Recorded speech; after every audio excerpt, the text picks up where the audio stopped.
Well, in a recent New York Times op-ed, Warren Buffett sparked this national debate when he wrote that the government should stop coddling billionaires and to raise taxes on the super rich.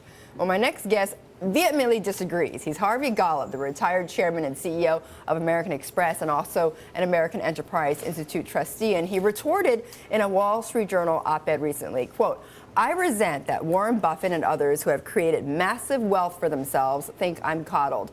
I certainly don't feel coddled because these governments have not imposed a higher income tax. After all, I did earn it." Harvey, great to have you back on the program. Thank you, Betty. You never fail to speak your mind. Maybe because you're unencumbered by by certain things.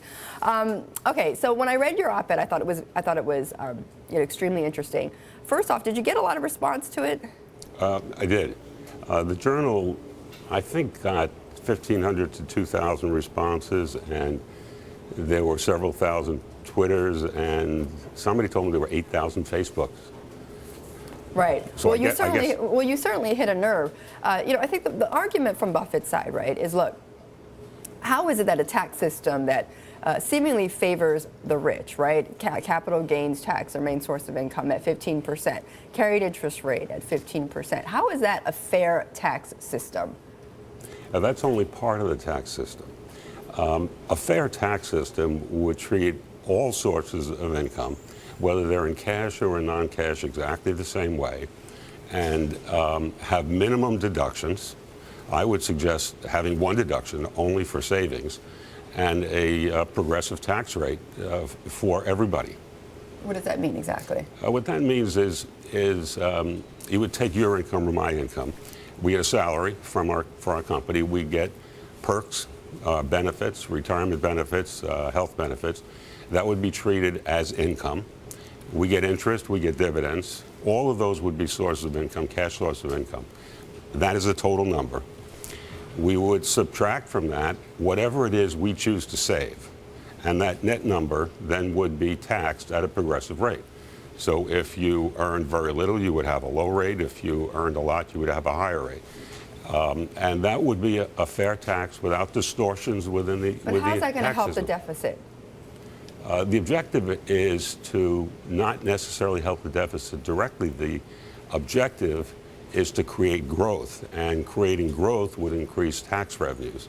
And increasing tax revenues is a far better way of closing the annual deficit and ultimately reducing the debt than either raising income tax rates or cutting spending, although both could be done. What was it about what Buffett said exactly that really riled you up, though? It wasn't so much what Warren said. It was the combination of points of view that had been expressed over time by the president and by others on the left, that people who earn high incomes are not paying their fair share. I've never heard any one of them define what fair share is. I don't know what the fair share would be.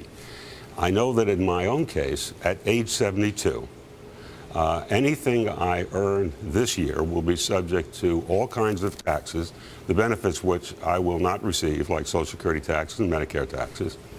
And then at age 72, I'm not going to live as long as you will. You have another 40, 50 years to live. I will pay estate taxes.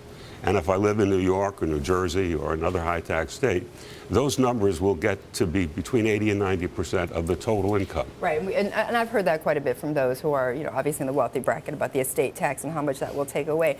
Then Harvey, in your view, who has the tax plan that is most in line with you? Who do you support then? If it's not Obama, then who?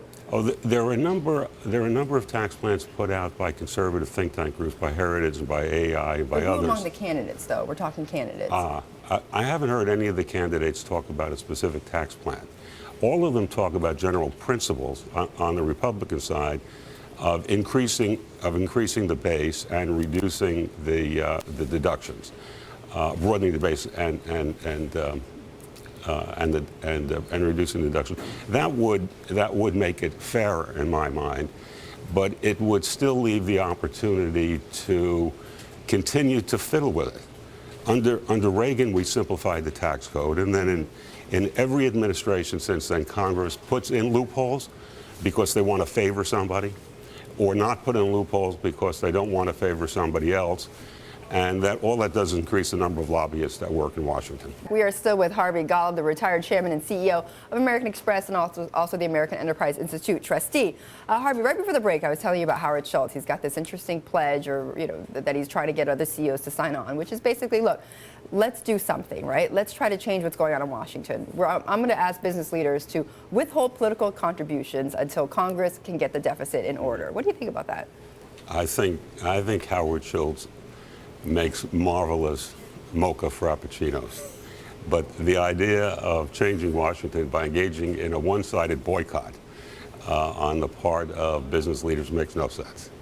I would rather see a boycott of the National Education Association and municipal unions around the country. And what?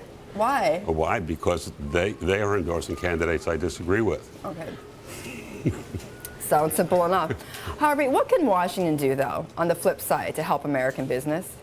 It can get out of the way. I knew you were going to say that. It can simplify the tax system. It can reduce the number and the extent of regulations. It can engage in a proactive energy policy. It can encourage immigration of talented foreigners. There are a number of things that it could do, that it could stop doing, that would be helpful, and a few things that it could do that would also be helpful. Right, so it's basically to get out of the way. We only have less than a minute, Harvey. Got to get your take on jobs. What do you want to hear from Obama and the White House to credibly create jobs? What I want to hear? There's no chance that I'll hear what I want to hear. He's going to recommend, I'm sure, he's going to recommend increased spending and call it investment. He's going to suggest some modest change in regulations that won't really matter, and he'll put in a tax holiday that'll have a short-term effect.